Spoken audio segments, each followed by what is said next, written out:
सोलापुर महानगर पालिका परिषद चुनाव को लेकर भाजपा उम्मीदवार के आवेदन पर चुनाव अधिकारी द्वारा उठाए गए सवालों को स्पष्ट करने के लिए भाजपा शहराध्यक्ष रोहिणी तडवलकर चुनाव निर्णय अधिकारी के कार्यालय पहुंची। इस दौरान उन पर कुछ अज्ञात युवकों ने हमला किया।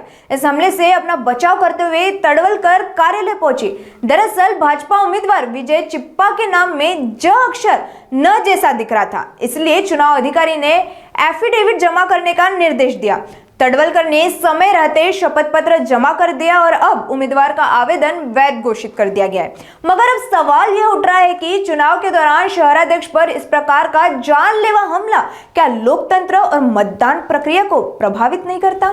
विजय चिप्पा यांच्या अर्जावरती आपण जे हँडरायटिंग मध्ये थोडासा जचा थोडा वरती रफार आलेला न दिसत होता, म्हणून निवडणूक निर्णय अधिकाऱ्यांनी मला इथे बोलवलेलं होतं। आमचे वकील नावकर साहेबांनी तो मुद्दा आधी क्लिअर केलेला होता, परंतु त्यांना शंका आली म्हणून आम्ही ॲफिडेविट दिलं की हा अर्ज विजय चिप्पा यांचाच आहे। आपण जसं लिहिताना थोडासा तो विजयचा ज थोडासा वर गेला, त्यामुळे तो त्यांना न दिसत होता, पण तो खऱ्या अर्थाने जच होता। त्याचं ॲफिडेविट दिलं आणि तो विषय आता संपलेला आहे। कोण घेतली होती हरकत?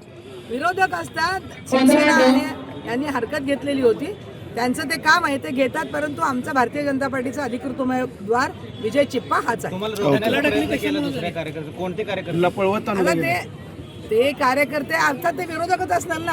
मला मी खरं म्हणजे वेळेत इथे पोहोचलेली होती, परंतु त्या दारातच मला अडवण्यात आलं आणि त्यामुळे अडवण्यात आल्यामुळं मला इथे यायला थोडासा उशीर झाला, परंतु तो काही मुद्दा नाहीये। शहरामध्ये एक वातावरण वेगळ्या पद्धतीनं मेसेज गेलाय कार्यकर्ते लागला नाही, परंतु मला अडवण्यामुळे थोडासा यायला त्रास झाला। शहरातल्या कार्यकर्त्यांना काय संदेश द्यायला वेगळ्या पद्धतीचा मेसेज गेलाय?